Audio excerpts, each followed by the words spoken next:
try this again. And these things work. You'll notice I changed some slides to try to shorten up the rest of this chapter so we can get on. But it's pretty much the same material, just presented in less words. So rest. Why rest an injured area? Reduced motion and reduced stress on that area is going to improve healing. The last thing you want to do is to continue to damage a tissue or a set of tissues that's already stressed. So rest is always a good idea. Ice, the reason we put ice on it is cold causes local vasoconstriction. Less blood flow from vasoconstriction means less swelling, and less swelling often means more mobility as well as less pain, because as those tissues stretch, that's one of the contributors to pain. So if we can reduce the swelling, we often reduce the pain too. Compression, this is an ace bandage that you wrap around it. That too reduces swelling by increasing the pressure in the extracellular fluid space. So less of that capillary leak occurs, less growth in that interstitial fluid, and therefore less swelling again. And then elevation also reduces swelling, this time by decreasing venous pressure. So if you make it kind of slope towards the heart, the fluid that's accumulated in that swollen area has an easier time getting back to the heart. So all three of these things, I, C, and E, all work by reducing the swelling. Because while swelling is a good thing, it gives our body, or that tissue, room to make repairs and room for the immune system cells to come in there, the human tends to overdo it. We swell more than we need to swell, so we can use our brain, so to speak, and help reduce some of that. And then mobility. One of the common questions is, okay, I've injured this area. Is it okay to continue to walk on it? Is it okay to continue to use it? And generally speaking, the answer is yes. I didn't finish my statement there at the end, I guess. Why? Because if you continue to move that region, you're not going to have problems with contractures or where that tissue kind of binds up. It will help to maintain the range of motion in that area, as well as the natural tissue arrangements. So while rest is a good idea, immobilization is something different. We want you to continue to move that area that's been injured, even though we want you to do less on it than you might normally. So we learned that this whole inflammation process really creates an environment where healing can take place more easily, more rapidly, and more completely. Because eventually, healing has to take place in order for inflammation to stop. As long as there is damaged tissue, that inflammation is going to continue until that damaged tissue has been either repaired or replaced, as we'll talk more about later. So the different kinds of healing. Resolution can happen when a tissue has been injured but not destroyed or not irrevocably damaged. So like a mild sunburn is an example of this. You see all the classic signs of inflammation with a sunburn. Redness, swelling, warmth, and pain. Sometimes not very much swelling, but you certainly see the other three. But because those skin cells haven't actually been injured to the point that they're going to die, that healing can take place very quickly. Because the cells don't have to be replaced, they can just heal themselves. So that's resolution. That's the lowest form of injury that heals. Regeneration can occur in tissues that can replace cells with identical cells. So the skin, for example, is very, very good at replacing any damaged skin cells. Eventually that skin is going to be just like it was before, except maybe a little bit of scarring just on the surface. So regeneration happens through mitosis as the neighboring cells divide to replace the cells that were damaged or destroyed. And then probably the worst kind of healing is replacement. And this occurs either in tissues that can't reproduce, in terms of mitosis, like muscle cells and nerve cells don't divide, so they can't really regenerate. They can only, those damaged regions can only be replaced. And typically what is replaced, or the tissues are replaced with scar tissue. And scar tissue has its own problems because it's non-functional. In other words, if you replace muscle tissue with scar tissue, that muscle is going to be weaker because you have less working muscle tissue to work with. And this very much comes up in like the heart, for example.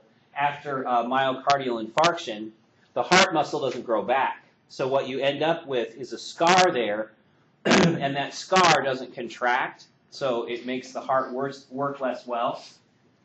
And in that case, the scar is actually less strong, too. So it sets up the heart for possible rupture. All right. So the two different healing processes that we talk about, one is called healing by first intention. This is typically what you see in most minor injuries, in surgical incisions, in basically anything that has a very limited area that has been damaged or destroyed. The second is healing by secondary intention, which is what happens when big regions have been destroyed by something. Like we're going to talk a little bit about burns at the end of this chapter, and they heal by this second effect. So the first thing that happens is a clot forms and inflammation ensues. So you get vasoconstriction, you get increased extracellular fluid as fluid leaks out of the vascular system. The immune system cells start invading this region that's been damaged. So these little blue dots here, those are neutrophils that are going to help to clean up the dead and dying cells there. Eventually, that cleanup is done, and the tissue starts to repair itself. This is skin that we're looking at, and skin regenerates very well. These kind of wounds heal from the inside out. So the first healing occurs at the deepest layers, but then eventually the healing works its way all the way up to the skin, and then eventually all that's left is just barely a little scar tissue to give this area some added strength until it matures. In this other kind of healing, or healing by secondary intention, you've got this big gap of tissue. So there isn't much to regenerate, and on the sides, the sides are very far apart. So how these wounds heal is from the bottom up. First the dermis in this case is replaced by scar tissue, which you see here, and then eventually that topmost layer works its way up. But if you compare these two pictures, this region is clearly abnormal, and this region you'd really have to look for it. So that's one of the differences between large, deep wounds and your more shallow incision-type wounds is the scar that's left behind. All right. So as we'll talk about with lots of things in the body, complications can occur. It would be great if our body did everything perfectly every time, but it doesn't. And some of the complications of scar formation are, like I mentioned earlier, loss of function. The scar tissue doesn't do what the original tissue did. So that muscle gets less strong. If it's in the brain, you can lose neurologic function because nerve cells they can't regenerate. So oftentimes you'll get a partial organ dysfunction. Part of that organ doesn't work right anymore. Some others of scar tissue formation, contractures and obstruction. A contracture occurs when scar tissue is first laid down. It has a tendency to contract and shorten. And there's a reason for that. In the skin, by having that scab or that scar pull on the surrounding tissues, it makes the damaged area smaller, because the edges are being pulled in, just like sutures would pull the edges in. But contractures, when that scar tissue contracts too much, it can result in limited range of motion. So if you've had, say, a bad burn to your foot lower leg area, as that heals, you may not be able to move your foot as completely as you used to, because that scar tissue is not as flexible as the normal skin there is.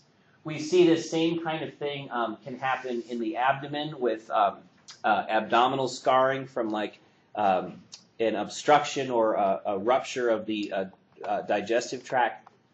So that's contractures.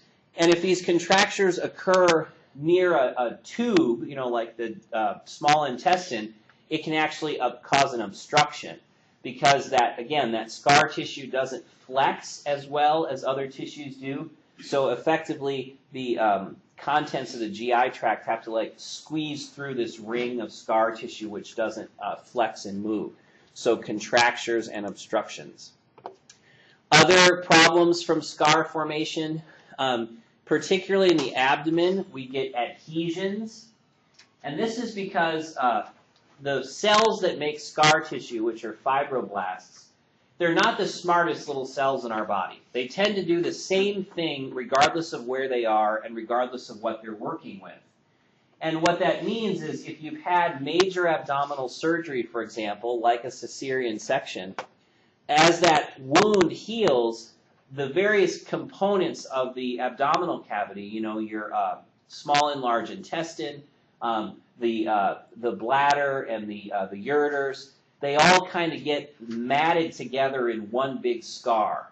Now, a lot of times that's not a problem, but if that scarring prevents the normal motion of things, then that too can cause things like a GI obstruction, where the contents of the GI tract can't pass through because everything's so matted together that things can't move well. Where you see this come up most commonly, though, is when somebody has had abdominal surgery and then they go to have another one years later. The surgeons have a heck of a time getting in there to what they're trying to get at because all of the abdominal contents are all scarred together. They're all matted down. So those are called adhesions. Another abnormality when scar tissue is laid down, sometimes those fibroblasts, they don't know when to stop. So they make more scar tissue than is needed, and you get what are called keloids. Even in a skin incision, sometimes you get this little raised ridge where that incision was. That's an example of hypertrophy. Those fibroblasts laid down too much scar tissue, so it's actually sticking out above the skin. I've got a picture of that one in a minute. And then ulceration. Scar tissue doesn't have the same amount of vascular supply as healthy, normal tissue does, so it can be brittle, and it can kind of give way and then expose the underlying tissues. So in a burn, for example, that hasn't healed very well, if that scar tissue peels away, you'll see what's called an ulcer or a breakdown in the normal coverings of things. So here's an example of hypertrophic scar formation. You know, this kid probably was in a street fight of some kind and got cut. And you can see this ridge of tissue that goes all the way up the side there. This is an example of a keloid. Some people are genetically predisposed to make these. So, you know, how did this person get this? It might have been a burn. And in the healing process, the fibroblasts just did not know when to quit. So they kept making scar, scar, scar. And now you have this great big thing. If you touched this, it would be hard and firm to the touch. You know, it looks like it would be squishy, but it's not. It would be very firm and hard. All right. So first up, here, I'm going to pause my timer. I want you to put your student numbers in. I finally found a timer that worked. All right. So it's just a one question. Enter your student number. It's the one I gave you in class. And we have 4, 5, 6, 8, 9. Did I count right? 1, 2, 3, 4. Yeah, 14. Anybody not using the little clicker system today?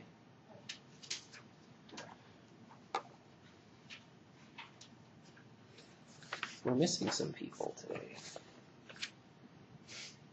Yeah, there's 14.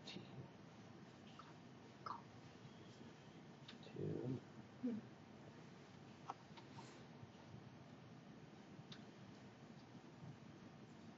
All right, I got one more person. Jump in there if you haven't.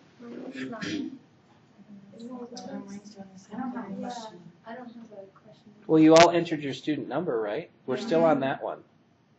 So if you've entered your student number, you got to just wait. Everybody entered their student number? Yeah. Okay, how come I'm missing one? All right, I am though. All right, our first question, replacement of damaged tissue by similar functional cells is which of those? And now you should get the next question.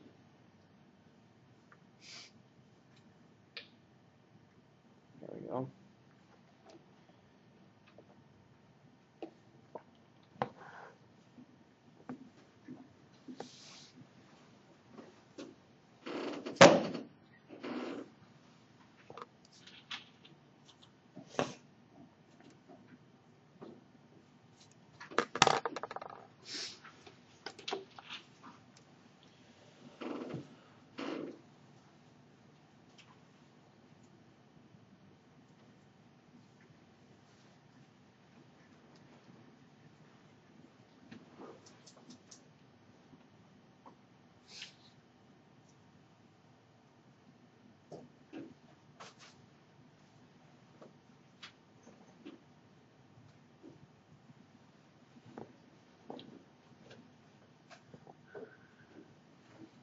All right, there's everybody.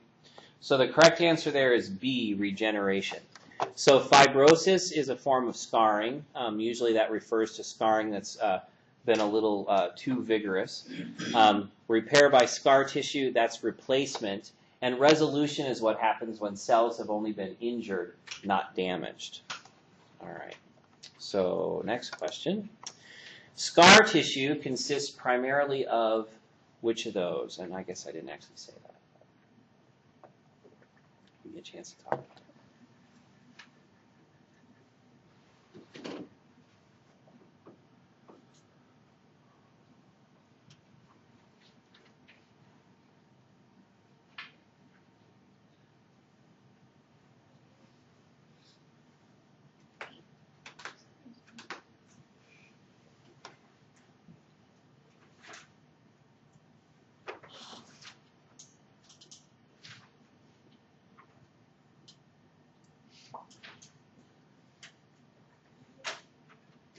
All right, 15 seconds, last three people. All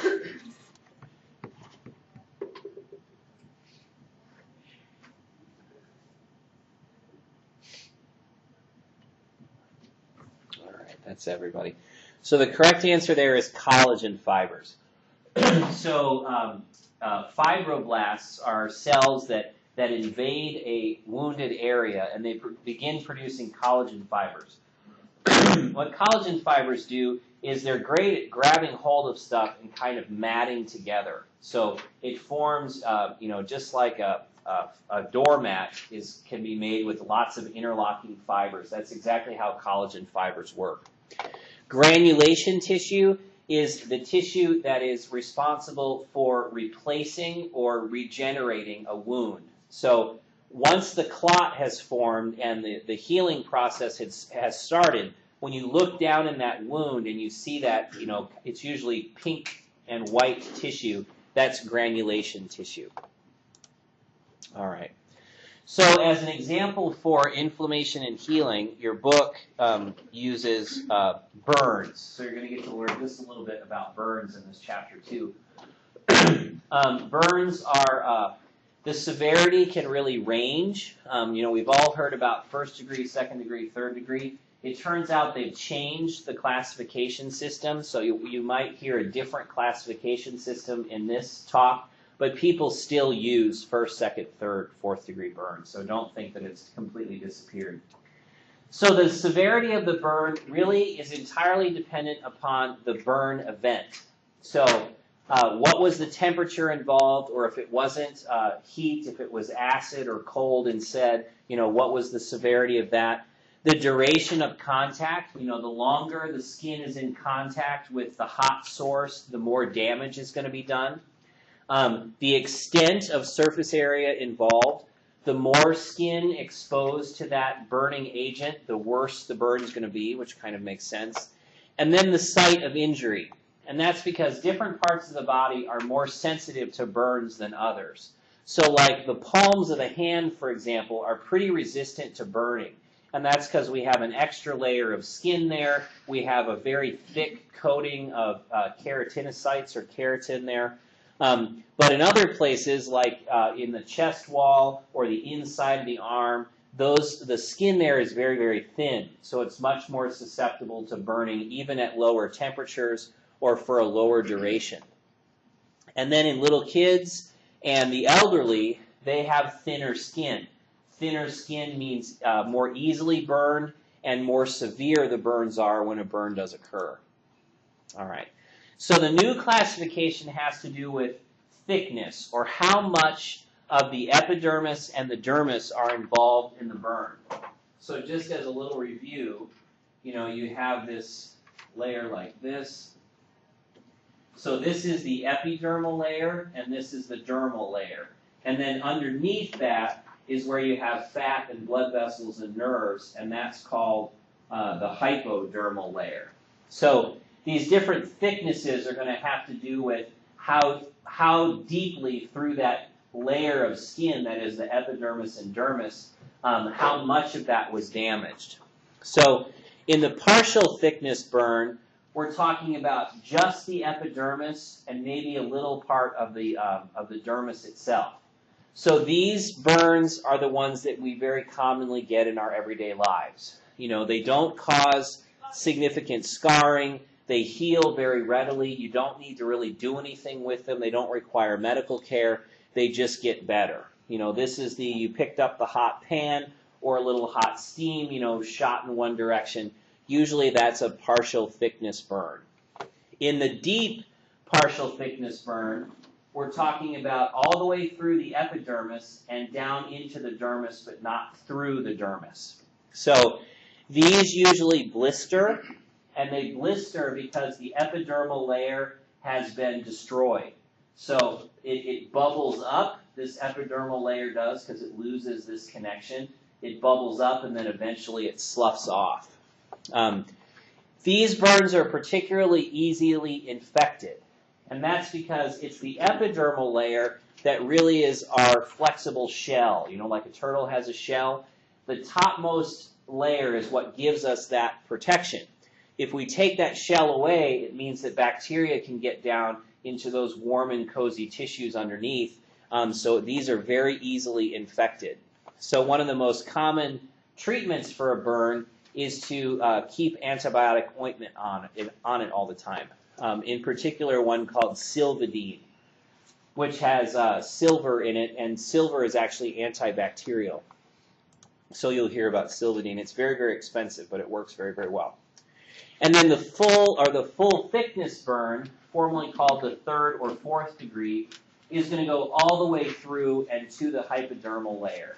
So these burns are kind of hard to get. I mean, you're going to have been exposed to something pretty extreme, at least in the healthy, awake, mobile adult, because you'll have dropped the thing or moved away from the thing long before you get a full thickness burn. So we see these kinds of things in industrial accidents, in house fires or car fires. You have to have been experienced something pretty severe to get a full thickness burn. And here, the skin very much looks burned. It's coagulated. In other words, it doesn't look like skin anymore. It just kind of looks like hard mush. Charring is there. These burns are dry. Your partial thickness burns usually are kind of moist because you're only in this layer. But when this whole thing has been burned, it kind of can be a little bit like burnt leather. I mean, it chars down. Because the damaged tissue is still present but not alive, sometimes it has to be removed. And we call that an eschar. An eschar is an area of skin that's so burnt and so hard that it won't come off on its own. It has to be cut off, called an escharectomy. And that's to allow the wound to heal or to restore the blood flow to a limb or some mobility, like in the chest wall. Because if your chest is burned like this, it has constricted down, and because the burn it's not flexible, it's all burnt skin, you have trouble breathing because it won't expand as your lungs expand. All right. These ones can be a little weird because they might not hurt. And the reason they might not hurt is because the nerves have been charred and burnt too. So the whole thing is burned. If somebody presents to you with a burn that doesn't hurt, it's either very mild or very severe, because all the ones in between, hurt quite a bit. All right. These guys usually require skin grafts. And what a skin graft is we take skin from another part of the body, or we take skin that's been grown in the laboratory, or even now produced in a medical laboratory, and we put it where the old skin used to be, and eventually the two kind of join together and form new skin. All right. So in pictures, our partial thickness burn, the common ones, a deep partial thickness, but it's still well within the dermal epidermal layer. And then the full thickness burn will go all the way down and then can even go deeper to expose the underlying tissues. Yeah? Tell the difference between the partial thickness and the deeper partial thickness. Uh-huh. Since they're both in the dermis, then do you just tell by like one blisters and does all that? Yeah, that's the classic definition, is the deep one will blister and the superficial one won't. Because not enough of the foundation here has been damaged to blister off. Good question. So here's some examples. Here's some blistering, and you can see how this skin here just doesn't look right, and that's because it's separating from the underlying dermis, because the connection between the epidermis and dermis has been destroyed. So eventually this whole thing will probably blister off, but it hasn't yet. This would be a deep partial thickness burn. You see how it's kind of tight, but it's not black and charred like we'll see in the next picture. So this is one that's gone all the way down. And then here's that full thickness burn where, this skin has been so charred and burnt that like this area right here will probably have to be cut off so that a skin graft can be put on.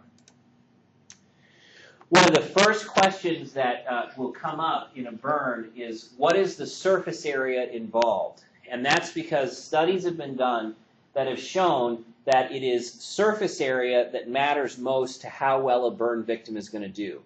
The higher the surface area that's been involved, the more trouble they're in terms of healing and surviving their burn event.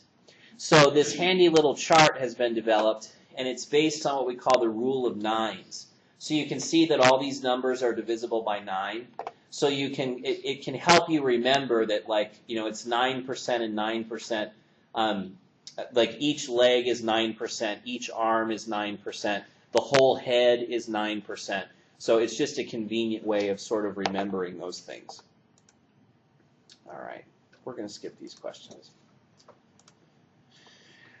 Bad burns, in other words, burns that involve a lot of surface area of the body, or are the result of some significant event, like being in a house fire or a car fire. They can have some secondary complications which are even more important than the skin complications of the burns themselves. The first is shock.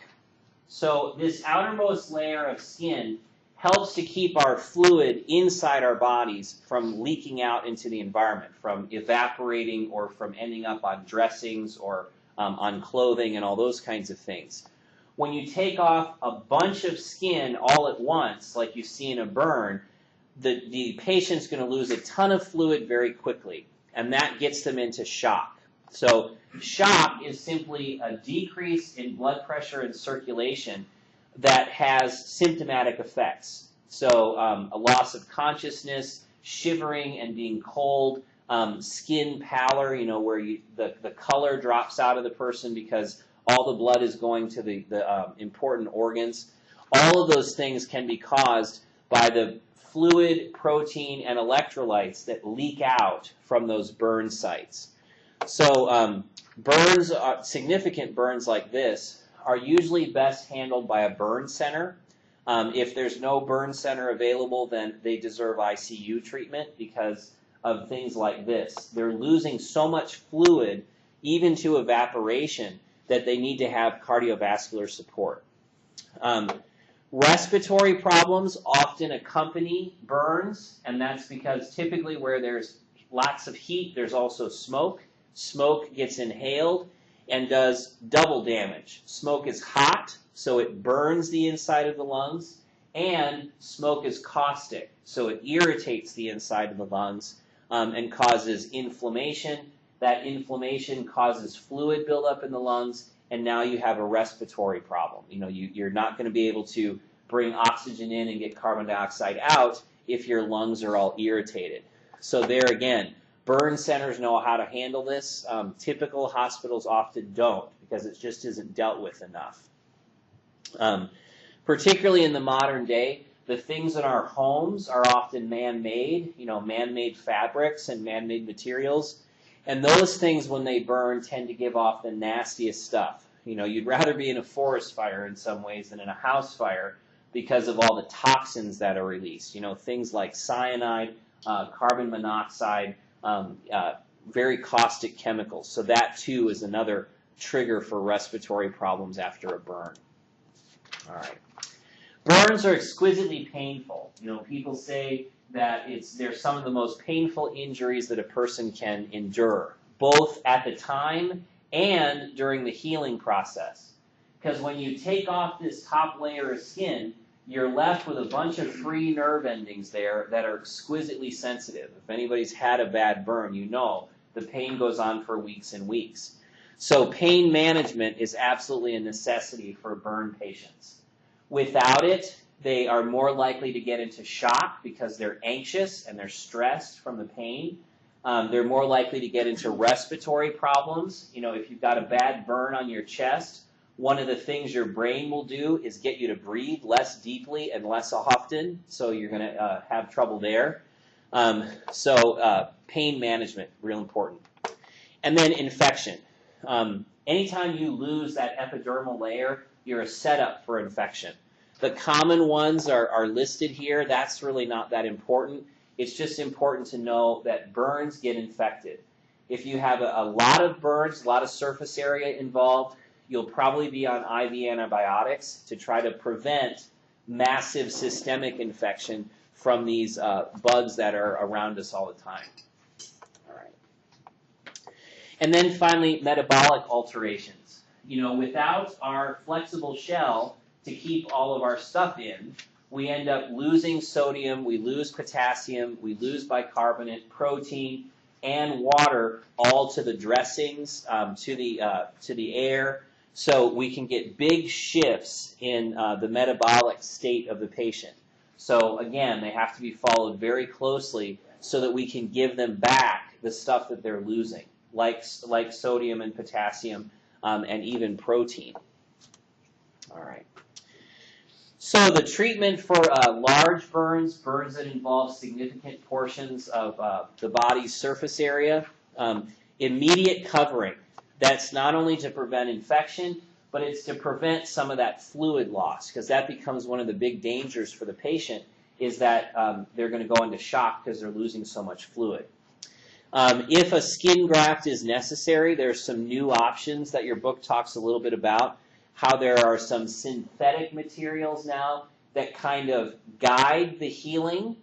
So, like say we've lost this part, you can put this fancy mesh in here, and it helps these epidermal cells to know how to grow, so they grow faster, and eventually some of the grafts disintegrate, so they don't ever have to be removed.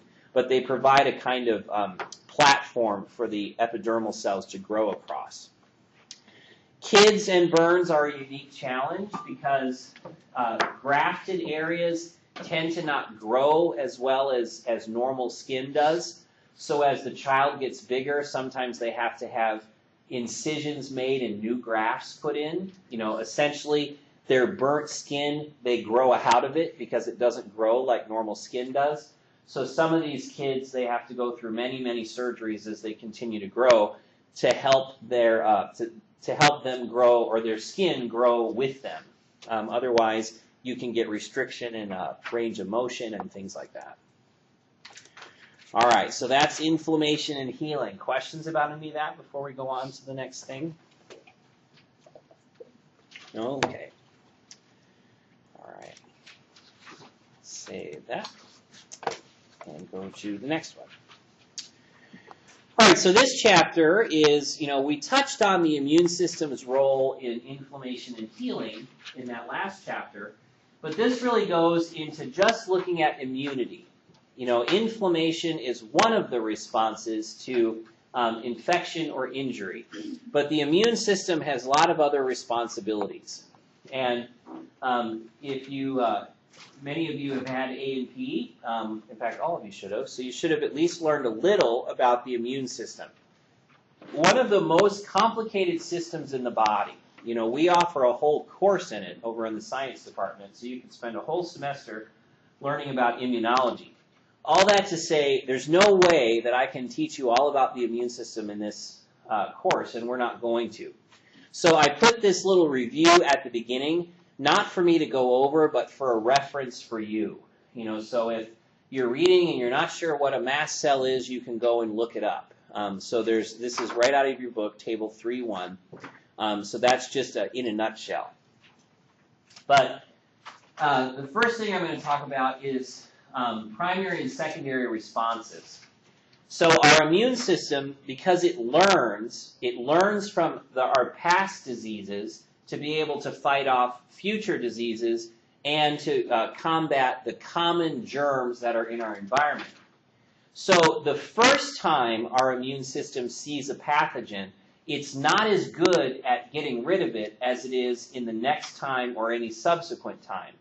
And that phenomena is really based in this primary and secondary response pattern. So what we're looking at here, this is antibody levels. Because it turns out that if we have antibodies to a thing, our immune system is going to be able to very effectively combat that thing. And the reason why is antibodies work as a kind of labeling system. If an antibody is attached to it, all of the parts of the immune system will attack it. So the key is to get things labeled, because back to, the immune system cells don't have eyes. They can't look and see what it is. They need some way of telling, is this something I should destroy or is this something I should leave alone? And antibodies really fill that role. So what we're looking at along here is time in weeks. And 0.0 right here is the time of exposure. So your body has just encountered a virus, let's say, or a brand new bacteria. So in this first 2 weeks, chances are you're going to be experiencing inflammation. You're going to have fevers, you're going to feel sick, you might have muscle aches and pains, all as a result of those chemical mediators, messengers that we talked about last time. Eventually, the immune system is going to identify this new pathogen and start making antibodies to it. Once that occurs, usually at about 2 weeks, that's when you really start to get better, because now the immune system has something to work with. The pathogen is labeled, and now that it's labeled, the rest of the immune system cells can attack it. So what we see at about 2 weeks is what we call the primary response. Primary because this is the first time the body has encountered this pathogen. So we see the antibody titers go up, and then they go down. They start to go down because by this point you're pretty much healed. The infection has been eradicated, so we don't need to have all those antibodies around. Now, if you're exposed to that same germ again, then you get a faster, you see this slope of the curve is much bigger than this one, so you get a faster response and you get a bigger response the second time. And this means that very often on the second exposure to a pathogen, you don't even get sick. And that's because the immune system already knows about it, can create a very rapid response. So the secondary response curve is always bigger and faster than the first. And what they're showing you in this third graph here is that a different pathogen or a different part of the same pathogen is going to follow the same response as the first one. So it's only the second time that we get this bigger, faster response. And it turns out that this is the reason why in vaccinations we typically get more than one vaccine. We get booster shots or we get a series. And that's because the first injection creates this primary response. The second injection creates this bigger response, and it's this bigger response that then makes us more immune to that thing. So there aren't very many vaccines left on the books now where it's just one shot and you're done, because even things like chickenpox and what's the other one? I can't remember what the other one is. But even the ones that used to just be one shots are now 2 shots. So that's this part right here. A booster shot is to trigger that secondary response and create a more lasting immunity to a known pathogen in our environment. Here is the incidence of disease over time since vaccines have been introduced. You know, some people ask, well, do vaccines really do anything anyway? And the answer is yes. In our population of human beings, these vaccines have all but eliminated these what used to be very common diseases. So like measles, for example, used to be a disease that everybody got, you know, either as a child or as an adult. But since the introduction of the measles vaccine in the 1950s, you can see that the number of cases goes down, down, down, down, down, until you get to the 1990s. And what they think happened here is measles had become so uncommon that people weren't getting the vaccine anymore. So we see this bump in incidence, and the response to this was adding a measles vaccine. So now we get an additional measles vaccine when we're teenagers to try to, and now it's gone down to almost 0. Tuberculosis, we don't give a vaccine to TB in this country, but worldwide there is a commonly used vaccine that has also reduced the incidence of TB. Why don't we give it here? We don't have enough tuberculosis cases in this country to have it make sense to give the TB vaccine to everybody. The other reason for that is the TB vaccine doesn't work as well as most vaccines do, so it's not as effective. And then one of the big success stories here is polio. Polio, again, terrible illness for kids. It causes paralysis that lasts your whole life. So it was a leading cause of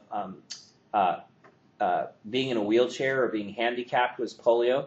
And since we started giving the vaccine, there again, it has dropped to almost 0. And today we give 3 doses of the polio vaccine to all kids, usually before they're 1 year of age.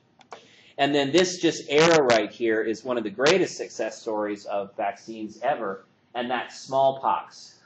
As far as anybody knows, it's dead on Earth. It only lives in labs today.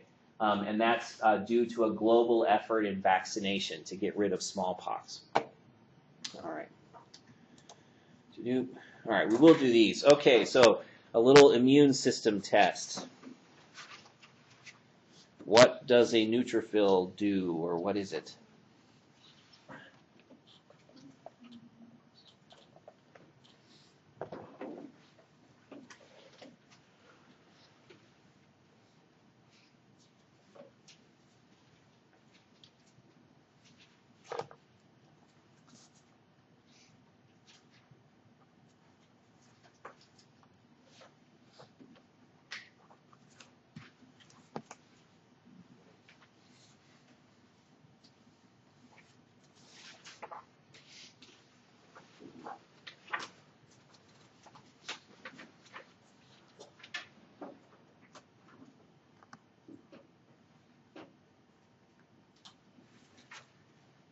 All right, I think that's everybody.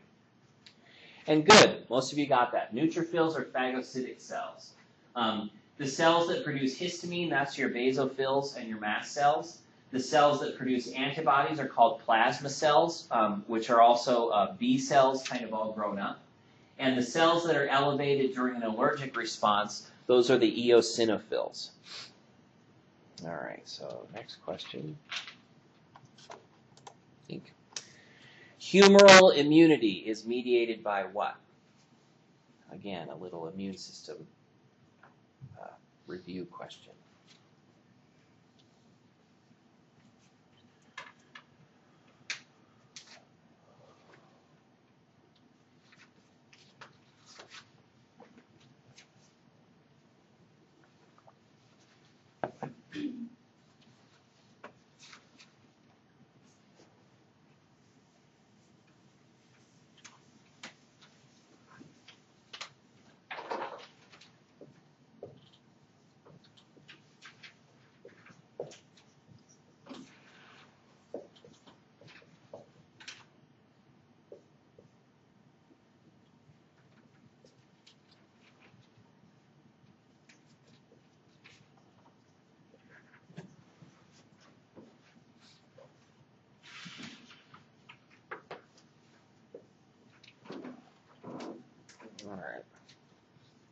Oh, there we go. There, everybody answered. All right, so the right answer here is C, B lymphocytes. And just as a little review of the immune system overall, there's two main branches. The acquired branch, you're not born with. You have to grow it over time. This is the branch of the immune system that learns. And the acquired branch is all lymphocytes. So the lymphocytes give us that acquired immunity that we all know and love. The innate system are things like the neutrophils, macrophages, the complement system. We're born with these defenses, and they treat all pathogens the same way. So neutrophils don't treat bacteria differently just because they're different species. They all get treated the same way. The acquired branch is the opposite. Each and every pathogen is treated a little bit differently. So it's specific. This is non-specific. This is specific. And then because the acquired system is so complicated, we break it up further into the humoral system. This has to do with antibodies. So anything that has to do with antibodies is part of the humoral system. And the cell-mediated system is cell-to-cell combat. So cells that have been infected by viruses, cells that have been mutated, get attacked by the cell-mediated branch. So this is the T cells, and the humoral side is the B cells. So just as a little review. Those of you that have had immunology have no excuse, though.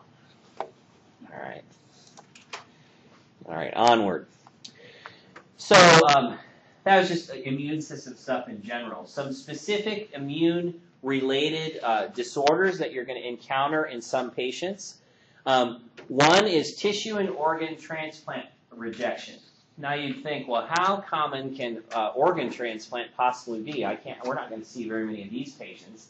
Not anymore. Kidney transplant has become very common. Heart transplant is growing in use. Today, you can get a digestive system transplant. You can get a liver transplant. You can get a small and large bowel transplant.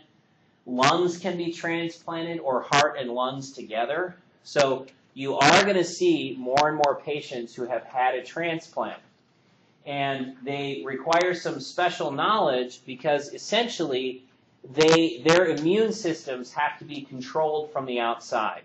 So whenever the transplant itself is what's called an allograft. And it's called allo because allo means different. So this means a graft from a different person. Now it's, from a different person. So typically, the immune system has this kind of tricky thing it has to do all the time. And that is tell self from not self. So you remember, these lymphocytes that make up this part of the immune system, they don't have eyes. So they basically have to feel their way around the body and figure out if what they're feeling belongs or doesn't belong. So we call this idea self-tolerance. The immune system should never attack normal, healthy cells, right? That's exactly the opposite of what we want to do. And the immune system should attack anything that's not normal and healthy, because it might be a bacteria, it might be cancer, it might be a virus-infected cell, so we're going to want to attack those two things. But when it comes to transplant, because no two human beings are exactly the same, any allograft or any transplant from one patient to another may trigger an immune reaction. The immune system may feel that transplant and say, well, this isn't me, this doesn't belong, and attack it. And that's what we call rejection. So it's the patient's immune system is attacking the organ that's been transplanted because it doesn't appear to the immune system to be part of the normal, healthy self. Now, we try to reduce the risk of rejection as much as possible through matching. You've heard this term matching. What they do is they try to pick somebody who has cells that look a lot like yours to the immune system. The technical word for that is HLA matching. But even with very, very good matches, the immune system is probably going to be able to tell the two apart. It's probably going to be able to tell that that transplanted organ doesn't belong, that it's something foreign. And anytime the immune system sees something foreign, it's going to attack it. So the vast majority of transplant patients have to be on some kind of an immune suppression therapy. In other words, turn the sensitivity and activity of the immune system down so that the immune system doesn't destroy this new organ that most of the time their lives depend upon. So when dealing with transplant patients, it's always this careful balance between enough immune system to not get sick and too much immune system that's going to attack and destroy that transplant. So it's a very careful balance. And because their immune system has been turned down, it means that they're more susceptible to infections. They're actually more susceptible to cancer as well.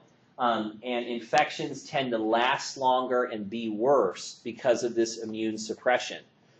And it turns out in today, immune suppression happens to a lot of patients. You know, there are a lot of diseases that really are the result of the immune system attacking normal, healthy body cells. So more and more patients are out there in the world immune suppressed. So we have to kind of learn more about the immune system today than we would have had to 20 years ago, because there's a lot of people whose immune systems are being affected by medicine itself. So just a little bit about rejection. The most common type is host versus graft. So the host is the person who got the transplant. The graft is the transplant itself. So like in a kidney transplant, the kidney is the graft. And typically what happens is the immune system recognizes the transplanted organ as being foreign. And because it recognizes foreign, it's then going to attack it. A less common form is called graft versus host. Typically, you see this in things like bone marrow transplant. Again, a transplant treatment that's being used more and more often for more and more things, the bone marrow transplant. What makes it unique is along with somebody else's bone marrow, you get somebody else's immune system, because the bone marrow produces the cells that create this acquired immunity, namely the T and B cells. So if you now have somebody else's immune system, it's going to attack you, because their immune system is going to see all the cells of your body as being foreign or abnormal. So we call that graft versus host disease, and it's one of the worst kinds of transplant rejection there is. Because instead of the patient destroying the transplant tries to kill the patient. So it's a particularly challenging form of rejection. Rejection can occur in multiple patterns. The one you don't want to ever see is hyperacute. This is, they put the transplant in, and within days, the immune system is trying to destroy it. Typically, this doesn't happen anymore because of all the steps that go into matching. You know, people don't get a mismatched kidney anymore, but it does rarely happen. More common are the acute or the chronic. Particularly the chronic is becoming more and more common. In an acute transplant or acute rejection, it's weeks or months later or even years later. And then in chronic rejection, it's years later, or it's sort of a slow death. You know, in other words, the host's immune system slowly destroys that transplant, which now that we're seeing more and more kidney transplants, we're seeing that more often, chronic rejection. Because people are living longer, they're living longer with the transplant, so eventually, oftentimes the host wins, so to speak, and destroys the graft. Sometimes the plan is to keep the patient alive long enough until they die of something else, and not the transplant. All right. Let's see what we got. We got 15 minutes. Okay. So that's one category of immune system dysfunction, is rejection. Now, thankfully, that doesn't happen to most people, right? Because while rejection is becoming more common, there still are not as many patients, there's not that many patients that have had transplants. These immune system fouls, or immune system out of not behaving normally, are very, very common, because they occur in huge numbers of individuals every year. And we call them hypersensitivity reactions, or more commonly, allergic reactions.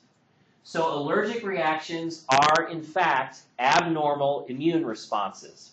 In this case, in allergies or hypersensitivity reactions, the immune system is either overreacting or reacting to something that it shouldn't react to at all. So the typical, description is an allergy is the immune system attacking something that doesn't need attacking. So a classic example of this is like pollen.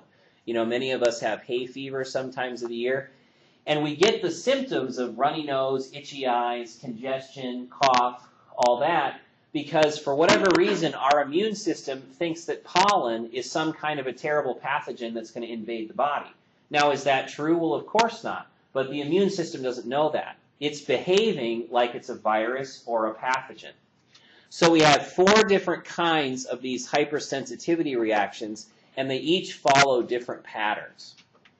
So in the type 1 reaction, these occur because there are antibodies to something in the environment. So a foodborne allergen or an environmental allergen, there are antibodies to it. The antibody binds to that pollen or binds to that shellfish cell, and it triggers an immune response, particularly inflammation. So histamine is released, and then that histamine causes all the allergic reactions that we know and love. Remember, histamine causes vasodilation, increased capillary permeability, and those 2 things cause things like runny nose and congestion. That's because of the increased capillary permeability. And the vasodilation makes us feel stuffy, makes eyes red, itchy, those kinds of things. So some people have a genetic tendency towards allergic reactions. We call those people atopic because for whatever reason their immune system is a little too sensitive about the things that don't really cause us harm. So when a person has an allergy of one type, like hay fever, it makes them more likely to have allergies of other types. Anybody in here have allergies? Yeah, there's always a few, yeah. It's very common, increasingly common in America today. All right, so here's what that type 1 hypersensitivity looks like in pictures. So just like the primary-secondary response thing we opened with in this chapter, you can't have an allergy to something you've never experienced before or something your body has never encountered before. It's a 2-step process. So to become allergic to something, first you have to be exposed to it, and then you have to be exposed to it again. So in the first response, there's usually very little reaction, if any. But somewhere in your immune system, antibodies are made to that allergen. And then when your body sees that allergen again, it triggers an immune response. Notably, the mast cells release their histamine, and that causes inflammation, and then that inflammation is what causes the symptoms that we experience. So type 1 hypersensitivity is by far the most common. This is your eczema, this is your hay fever. Most food allergies fall into this type 1 variety. So just some of the symptoms of these, allergic rhinitis, fancy word for hay fever. Rhinitis is just inflammation of the nose and nasal mucosa. Allergic gives the cause. So you get vasodilation, causes watery discharge, irritation, itching, swelling, things that most of you have probably already heard of. Food allergies can present in all kinds of different ways, and modern American medicine, particularly pediatrics, is sort of exploring food allergies as a possible cause for lots of different things. I'm not sure if I believe in all that stuff or not yet, but the common one is urticaria or hives. So if anybody's allergic to a food, typically the most common reaction is you eat the food and then minutes to hours later you develop these red welts that itch a lot. So that's a classic type 1 hypersensitivity. Yeah? When you have hypersensitivity reaction, like, someone was stung by a bee 10 times, and then on the 11th bee sting, boom, they develop this allergic reaction. Does it ever work the opposite? Do you ever have an allergy to something and then your body kind of like desensitizes Yes. and goes In back fact, on that's it? exactly how allergy shots work. Okay. What So the body will do it without a shot. Or no? No, it could happen. A lot of people outgrow allergies, for example. So, yeah, it doesn't always get worse. It can get better. Okay. It can get better. Yeah. Just on that, according to my son's pediatrician, when he gets bug bites, like any bug bite, he swells up and like whatever it is, like wherever he gets bit, swells up and like he got one in his hand and it looked like a baseball glove and it like leaks. It's like clear fluid and stuff. But Yeah. the doctor said that. And now you know why. It's vasodilation and increased capillary permeability. Yep, but he said that it's by the time like he started school, it shouldn't be a problem anymore. Yeah, it changes over time, and I wouldn't do anything about it. No airway issues. No, Yeah. I don't care that we're not doing anything about it. But I'm just saying though, he said it's gonna go away, so. Yeah, it does. It gets better. See, there's proof. Like in kindergarten, I guess. Second vote that it can get better. Some other of these type 1. Eczema is allergies in the skin, and oftentimes this can be results from environmental allergens, foods, irritating fabrics, even a dry atmosphere. I did some work in the desert, and we saw a lot more eczema in the desert than I ever did in St. Louis, where it's nice and moist all the time. And that's because the drier the air, the more sensitive the skin is to irritation. Eczema can get really, really bad, and it can make, like, particularly babies, absolutely miserable. So this is one of the rare cases where we do sometimes use steroid treatment to try to help the kids be less miserable enough where they eat and drink okay. But typically, eczema, all it really needs is to keep the skin hydrated and protected. You know, if you take care of the skin takes care of you in eczema. So that's usually the most common treatment. And then asthma we're going to cover in great detail in Chapter 19. But it, too, is a hypersensitivity reaction. At least it is in most asthmatics. And there again, allergens interact with preformed antibodies. Those antibodies trigger inflammation, which in the lungs usually results in bronchial constriction. The airways get smaller, as well as swelling and vasodilation, which now takes an already small airway and makes it kind of gooey and floppy. So it reduces airflow very badly. Now, the one kind of type 1 hypersensitivity reaction that gets the most attention because it can kill you in minutes is what's called anaphylaxis, or anaphylactic shock.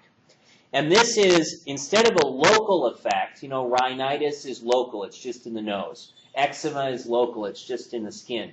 In the anaphylactic version, it's systemic. So you get an inflammatory response that affects your whole body all at once. And the most concerning symptoms are airway obstruction, shock, or decreased blood pressure, and then systemic edema, swelling everywhere. So this happens in some rare individuals when they've had an exposure, have developed antibodies to whatever that allergen is, and when they see that allergen again, instead of a local response, they get a systemic response. Now, why do some people go into anaphylaxis while most people just get local irritation? Nobody really knows the answer to that. But if you are an allergic individual, you know, you want to be aware of anaphylaxis because in some ways you don't always know where it's going to strike. Although typically the kind of anaphylactic reaction that's going to kill you, you've had similar episodes in the past that were not as severe. So it's not like you're going to suddenly eat something you've never eaten and die. For the classic treatment for anaphylactic shock is epinephrine injections. Most people who are at risk for this carry what's called an EpiPen, which is a spring-loaded, pre-filled epinephrine syringe, and you basically just jam it into their anterior thigh, and that epinephrine combats these signs and symptoms. So epinephrine causes vasoconstriction, so that combats the vasodilation from histamine. Epinephrine also increases blood pressure and heart rate, so that helps to combat this decreased blood pressure. But a thing to remember is the epi doesn't fix the problem. As soon as that epinephrine wears off, the patient's going to be sick again. So it's never the final solution. It's just time to get the person to the hospital. So don't ever give an epi injection and then like send somebody on their way. That's like a bad idea. All right. And this just goes into how anaphylaxis occurs, but we're not going to get into that. Okay. So treatment, like I said, is ET tube. Epinephrine is a rare medicine. Any way you can get it into the patient, it will still work. So, except by mouth. You can't drink it because the digestive tract destroys it. But you can give it intramuscularly, intravenously. You can even give it directly into the lungs through an ET tube because epinephrine is so active that it actually gets absorbed into the bloodstream through the lungs. But like I said, it can't stop there. You have to get them to a clinical environment. In that ER, they're going to get oxygen because their lungs are going to be kind of fluid-filled from those leaky capillaries. Epinephrine is going to be continued, sometimes even in a drip, to maintain that person's blood pressure and to try to reduce all that vasodilation. But the real gold or the silver bullet is glucocorticoids. So steroids being the best immune or the best inflammation stopper. In the case of anaphylaxis, we do give steroids to the patient to kind of shut down that immune response so that then the patient's blood pressure and respiratory system can return to normal. So anaphylaxis is very exciting. If you're in the ER, it's very scary if you're not in the ER and you're somewhere else instead. All right, and I think we're going to stop there for today. Questions about anything? We got about 5 minutes. But we'll finish up the immune system stuff on Wednesday. Since this is Chapter 3 and we're not done with it, I think I'm going to extend your homework deadline to Wednesday instead of Tuesday of next week so that we'll have a chance to cover everything before you're responsible for that. And then next up we talk about infection.